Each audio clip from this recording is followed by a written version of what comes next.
So this friend of the show that's in the studio with us today, I just told him to pull up a chair. He knew the drill. It's Brian Jones, who is the supervisor of the Rock Hill Sports and Event Center. Yes, and ma'am. you're Good here morning. to tell us, about your slam-packed summer. So we've talked for the last couple of weeks, we've talked Adidas, 3 SSB. We've talked about some other tournaments that are coming in. And today we are going to focus on NCAA College Basketball Academy.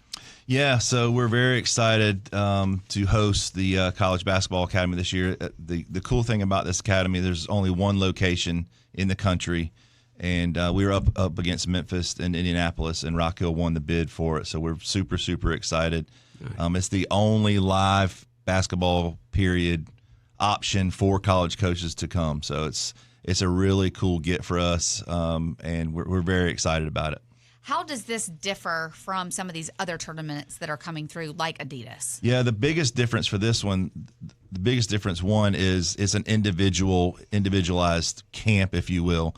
So players, college coaches, and high school coaches can register or nominate themselves to the NCAA, and the NCAA actually selects the players that will be here. And then the NCAA will then go out and pay these players. I know it's rare to say NCAA and pay at the same time, but they not pay the players, but they'll pay for the players to come to Rock Hill. So they pay for their airfare for them and an adult or a chaperone, and they pay for their hotel while they're here, and they pay for their food while they're here. And when does this event take place? It is July 22nd, 23rd, 24th for the men's, okay. And then we take a day break, and then we reset for the ladies that come in the 25th, 26th, 27th. We were talking, and Brandon, I'll let you weigh in here. We were talking about how when Rock Hill had this vision for the Sports and Event Center, that this truly was bringing events like this here was really what it was built upon and founded upon, and how important really is this event not only for our city, but our county and our state. Yeah. I would say, I was very shocked to learn that Rock Hill is #1 in the entire state of South Carolina for sports and recreation. We're ahead of Myrtle Beach. Myrtle Beach is constantly trying to get ahead of that.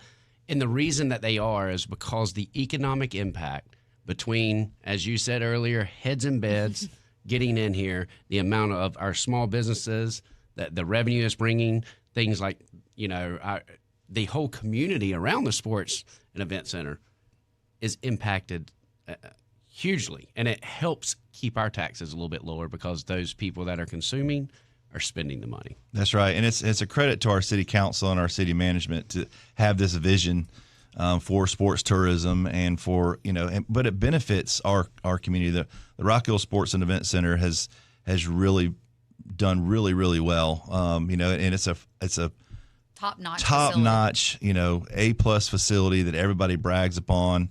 And, it's fun to work there, but I really got to, give credit to the council for the vision, the city management for the vision. I mean, who knew what we would host there? We had no idea.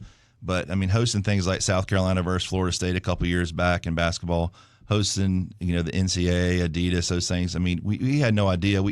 They had the vision, I'm sure, but to see it, play out and to get these events is a credit to the facility itself, a credit to the staff that works over there. They work tirelessly to keep that place clean and take the trash out of it. There's so much trash, so many trash cans over there, 72 toilets over there. Can you imagine 72 toilets they have to keep clean? So, and our sports programmers that do a great job, the smiling faces when you enter the doors of our upfront people.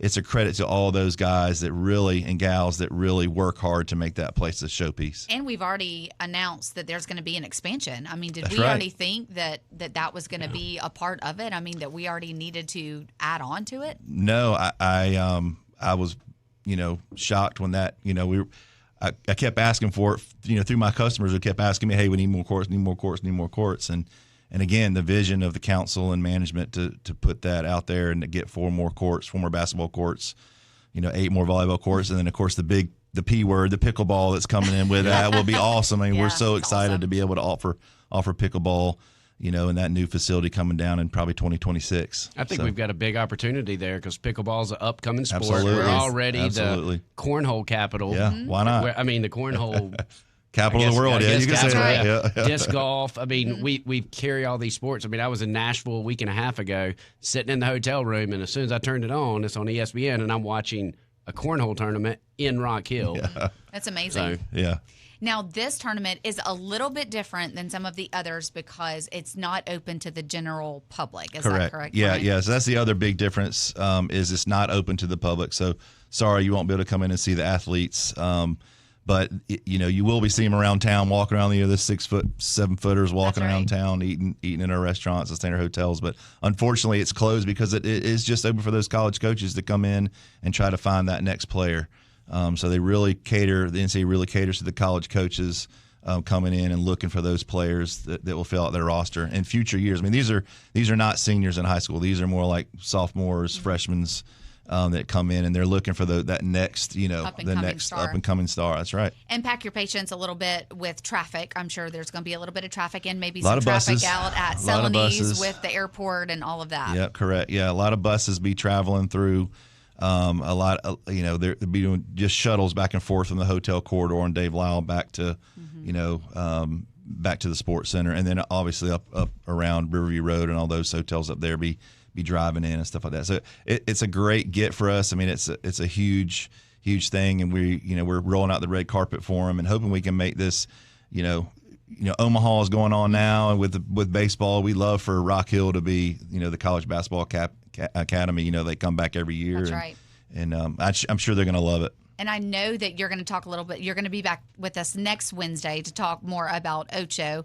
Correct. But go ahead and maybe give us a little bit of a preview of what that is and what we can look forward to. Yeah, so Ocho Day 2024 is August 2nd with all the crazy live sports that will be. I mean, Brandon was just talking about seeing the stuff on TV. I mean, it's replayed all the time.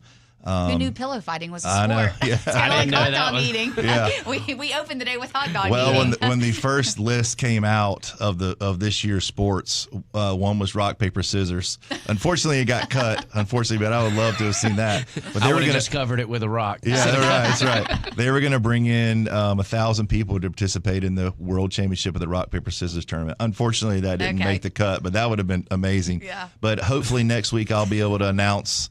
If not the full slate of events. You're going to see some of the familiar stuff. Definitely Cornhole will be back. Slippery Stairs come back, and our very own Lucas McFadden. Lucas McFadden is the celebrity. Right. Yes, he's going to be in the Slippery Stairs, so make sure that you watch out for that. We'll talk more about that next week when he's back as well. Yeah, we're super excited. Is that why he's not here? He's out training? Is that where? That's he's exactly out training. What he's doing. That's exactly what he's doing. Yeah. So we can't wait to hear how that went this week as well.